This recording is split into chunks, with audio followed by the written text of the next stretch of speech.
Good evening, everyone. Thank you for tuning into the channel as always. Today I thought it might be fun to once again vote for the Game Awards just like last year. And of course, I haven't played every game that I'm sure is in these nominations, but I think it will be fun to go through the categories and nominees and just have a chat about games in general. So, with all of that being said, let's go to Game of the Year is the first category, and I've only played Balatro and Elden Ring, and if I were to pick between those two, personally, I would vote for Shadow of the Erdtree, and I know there is a bit of controversy going around with the fact that this is a DLC and not a full game. But the truth of the matter, it may as well be a full game, in my opinion. It's very, very good.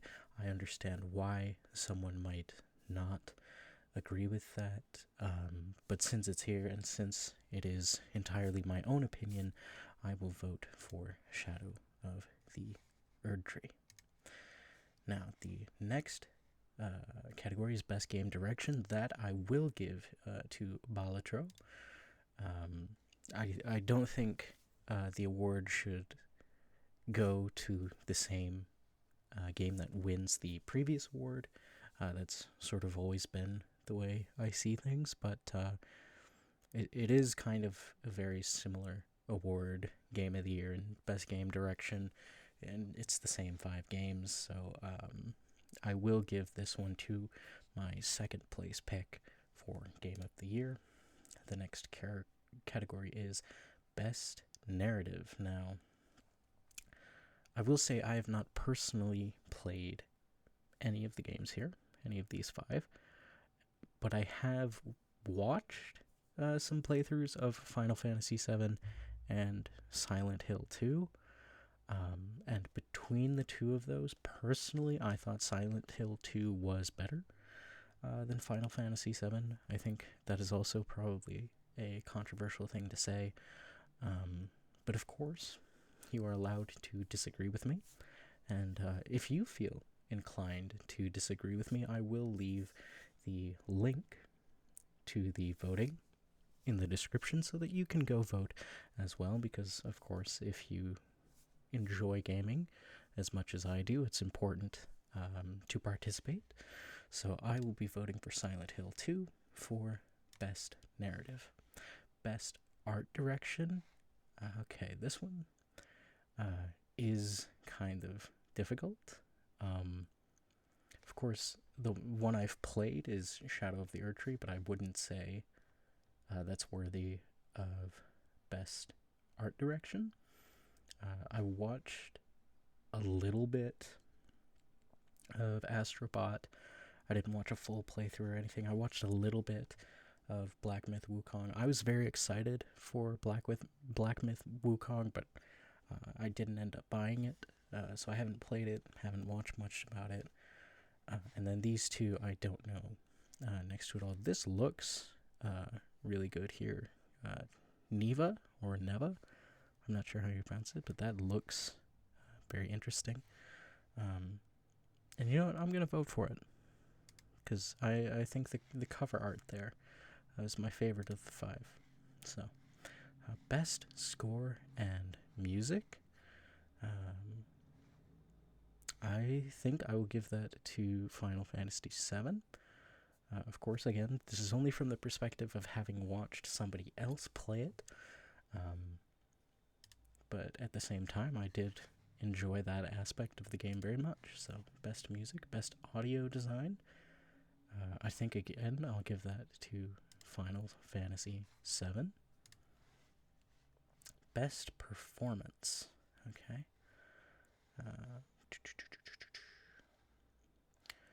I couldn't tell you who most of these people actually played. I'm pretty sure Hannah Tell is the voice of Max Caulfield in Life is Strange, but I haven't played Double Exposure, so I don't know if this is the girl that voices Aerith or what's her name with the red gloves that I can't think of now. It's not Tifa, is it? Tifa, maybe? I can't. For some reason, her name completely escapes me. But the other girl, I don't know if this is Aerith or the other girl, but I'll vote for her. Sure, I like the voice acting in Final Fantasy VII, though I'm not super familiar with which character she plays. Let's see, what is this? Innovation in accessibility. Recognizing software and or hardware that is pushing the medium forward by adding features, technology, and content to help games be played and enjoyed by an even wider audience. Now, I am not someone who needs accessibility features, so I can't really speak on this category, really. It's really, I feel almost as if I shouldn't give a vote because, I don't need colorblind assistance. I know is one that a lot of games are adding nowadays. Or I think one of these games, there was an article I read where you can play it even if you're deaf. I don't know which one that is, but I vaguely remember seeing that. But I think I'll come back to this category, have a minute or two to think about whether or not I feel personally that I can speak towards any accessibility features, because I have not played anything here. But if my memory serves me right, and I don't know if it does, I think Dragon Age is a game that I remember reading about having a bunch of accessibility features. So we'll come back to this. Next, games for impact. For a thought-provoking game with a pro-social meaning or message. Life is Strange. I love the Life is Strange series. I have not seen or played anything about Double Exposure, though, so I don't know what their impact would be. I know I have voted for Life is Strange for this category in the past. The original Life is Strange, I voted in this category. I might do it again just because it's the franchise I'm most familiar with, though this does look really cool. And you know what? Let's vote for Neva or Neva here. I don't know much about the game, but I really like that cover art, so let's do that. Best ongoing. You guys might hate me for this, but it's Fortnite, and I don't think it's close, at all. Well, I shouldn't say I don't think it's close. Final Fantasy 14, I think. Granted, I haven't played it in a couple years. I don't know what it's like now, but Final Fantasy 14, I think you could probably convince me deserves this, but honestly, I think it's Fortnite. Nobody is doing it the way that they are, so we'll put Fortnite. Best community support. Where's No Man's Sky? Yep. That is a game 100% every time. If it's nominated for best community support, I don't even have to think about it. It's No Man's Sky. 1,000% every single time. If No Man's Sky is in this category, it's No Man's Sky. And, for better or worse, No Man's Sky kind of changed how the gaming industry works. Because, obviously it released in a phase that was, almost irredeemable. And I don't blame Hello Games for the way No Man's Sky came out. I think it was mostly a Sony problem. Because I think they were rushed to get it out. I really do. And I don't think we'll ever know the truth about that. I don't think anyone's going to come out and say, oh yeah, Sony rushed us or whatever. But I love No Man's Sky. I love that it gets better every single year. I'm excited to see what they do in February or March or whenever this next update is coming out. I think No Man's Sky is truly an incredible game. So that's easy vote for me. Best independent game. That's another easy one. Don't even really have to think about that. Balatro is truly incredible. It deserves all the praise that it gets. Um, I need to play it more. I haven't played it in a little bit. But I also really love roguelikes. Big fan of roguelikes. Roguelikes are also really hard to get right. I think there are a lot of roguelikes out there that don't really capture, um, what a good roguelike is supposed to be, what a good roguelite in some cases. A lot of them don't really feel anything more than a roguelite. But Balatro is definitely definitely one of those games that is absolutely deserving of everything that everyone says about it. So, best independent game by far, no questions asked. Best debut indie, that's another one. Um, I feel like um, Balatro should sweep most categories. It might even win Game of the Year. Best mobile game. Um, Part of me kind of wants to give it to TCG Pocket, but at the same time, it hasn't been out for very long, so it feels kind of not great giving it to TCG Pocket. Maybe next year, after it's had some time and gotten some more content, we can talk about it. But for the time being, um, I think it's just Balatro again. Best VR and AR. I don't have a VR system. I've seen very little about this. I've seen a little bit of Metro Awakening, and I do like the Metro series, so I think I'll just do Metro Awakening. Best action game. I'm gonna give that to Black Myth Wukong, even though I have not played it yet. I plan to at some point. And there were a lot of things I really did like about Black Myth Wukong. Best action adventure game. I'll give that to Astrobot. I think Astrobot will win something, and it will probably be this category. And it is deserving, don't get me wrong. It's a good game. I haven't played it, but everything I've seen. Best RPG. Yeah, Elden Ring. Controversy or not, of course. We're going off of my opinion here. Obviously, that's how this voting thing works. But in my opinion, yeah, Elden Ring is the best RPG. Best fighting game. I have not played a fighting game since Smash Bros. Brawl.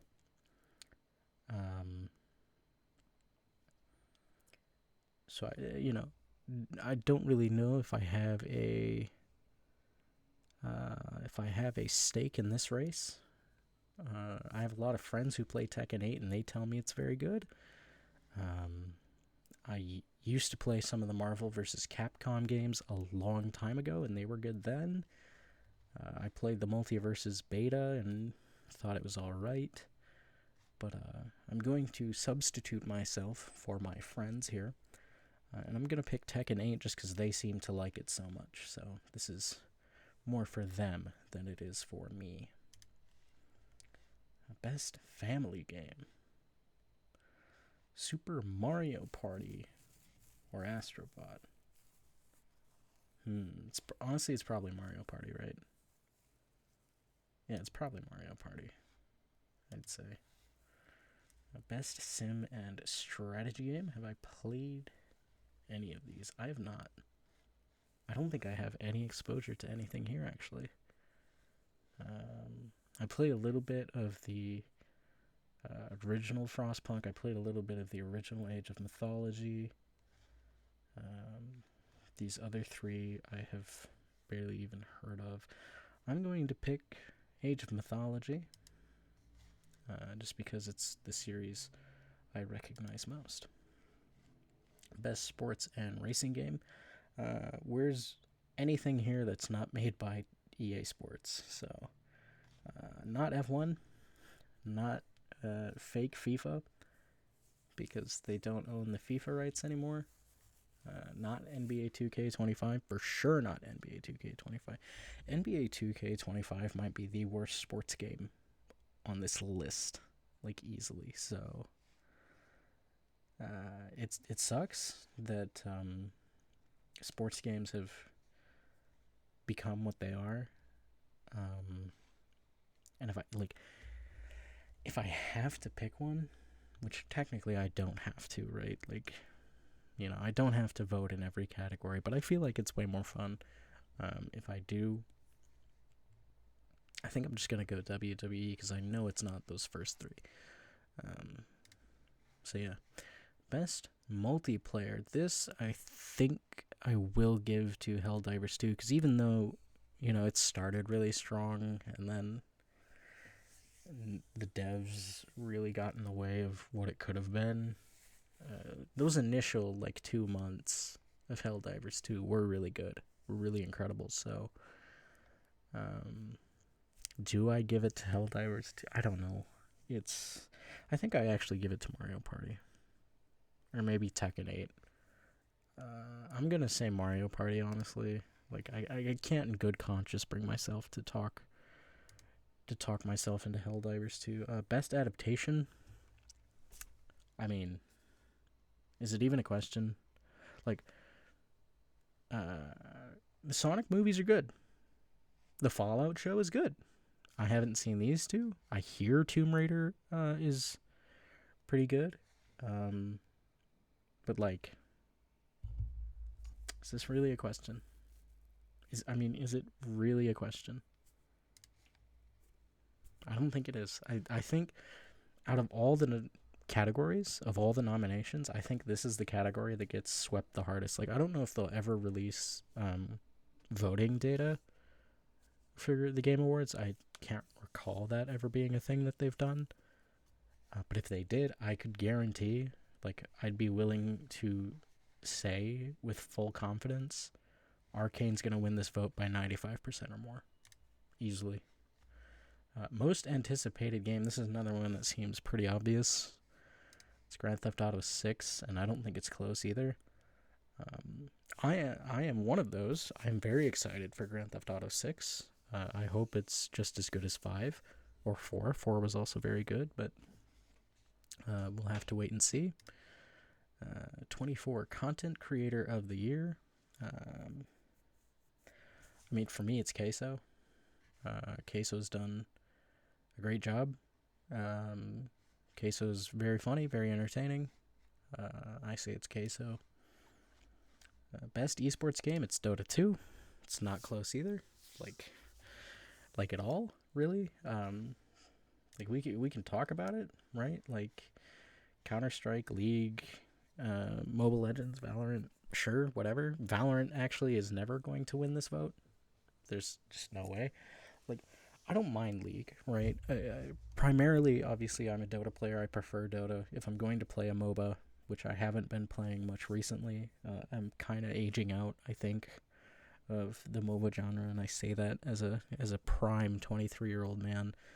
I think I'm aging out of the MOBA genre, but when I think of esports, when I want to watch a competitive gaming experience, nothing comes close to Dota. And I've had the argument, of course, with friends of mine who prefer League and prefer Worlds, and yes, the production value is cool. I can't deny that. The production value at the International has declined in recent years. Yes, that is a point that I will not contest you on. But when I think of best esports game, I think of the game itself. What would I rather watch?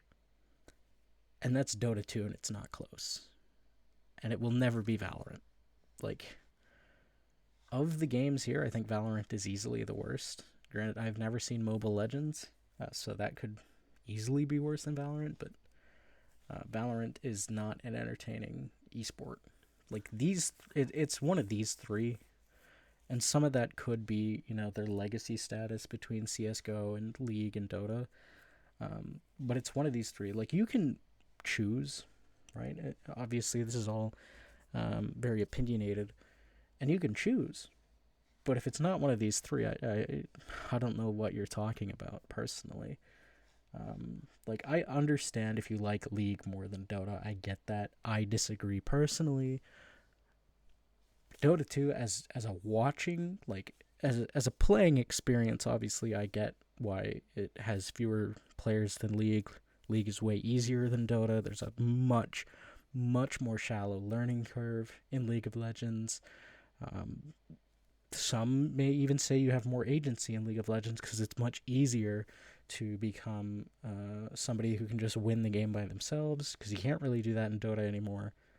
Um, but out of pure entertainment value, I would much rather watch a Dota 2 team fight than a League team fight. And I would personally never want to watch Counter Strike or Valorant because I'm just not into those games. So it's one of these three, though, like for sure. And I'm going to say it's Dota. You guys are free to disagree. But yeah. Best esports athlete. Why is 33 on here? 33 is only here because he won the international, right? Probably. Yeah, I mean that's the only reason 33 is here, right? He won the international with Team Liquid. This I think is a Counter-Strike guy. I don't recognize these two. I've heard this name before, but I don't know if he's Valorant or League or something. I'm not sure. But this one I think is another easy. This is Faker. I mean, easily it's Faker. He just won Worlds again, so that seems pretty easy. Best esports team: Bilibili, Gen G, Navi, T1, or Team Liquid. It's not Team Liquid. They won the international. They had a great year. I get that. But if I compare Team Liquid's success to T1, because I think these are the most comparable teams, because Liquid was great all year. They're getting first, second, third at like every tournament. T1 too. I think T1 was just more dominant because they came off of a previous win. Team Liquid did not. I think it's probably T1. Personally, it's probably T1 for that. Oh, they have even more voting. Oh, Players' Voice Awards. I have no idea what that's about. But yeah. So innovation in accessibility. Again, I have never needed accessibility features.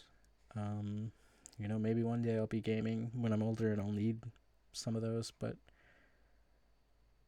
if my memory serves correctly, I'm pretty sure Dragon Age is the one that had just so many articles written about their accessibility features. So, you know what? I'll give them props if they are the ones that I'm thinking of, but I can't remember if it is. So, let's view all categories and take a look. So, Game of the Year, I have Elden Ring. A lot of people disagree. I already know. But Elden Ring is my Game of the Year for sure. Best Game Direction, Balatro. Best Narrative, Silent Hill 2. Best Art Direction, Neva or Neva. Just because I think this looks super sick. Best Score and Music, Final Fantasy. Best Audio Design, Final Fantasy. Best Performance, this is either Tifa or Aerith. I don't remember off the top of my head. In Final Fantasy. Dragon Age for Innovation and Accessibility. Games for Impact is Neva or Neva. I don't know how to pronounce it. Best Ongoing is Fortnite. Best Community Support is and always will be No Man's Sky. Best Independent is Balatro. Best Debut Indie is Balatro. Best Mobile Game is Balatro. Best VR is Metro. Best Action is Black Myth Wukong. Best Action Adventure is Astrobot. RPG is Elden Ring. Fighting is Tekken 8. Family is Mario Party. Sim is Age of Mythology. Sports is WWE. Multiplayer is Mario Party. Adaptation is Arcane. Easily, without question, it's Arcane. Most anticipated, GTA 6. Again, easily. Content Creator of the Year, Queso. Esports is Dota. Easily in my mind. Without question in my mind. Best esports athlete is Faker, and best esports team is T1. So those are all of my picks for the Game Awards this year. Again, if you disagree with me, feel free to let me know in the comments, or you can vote yourself with the link in the description. I thank you all very much for watching, as always, and goodbye for now.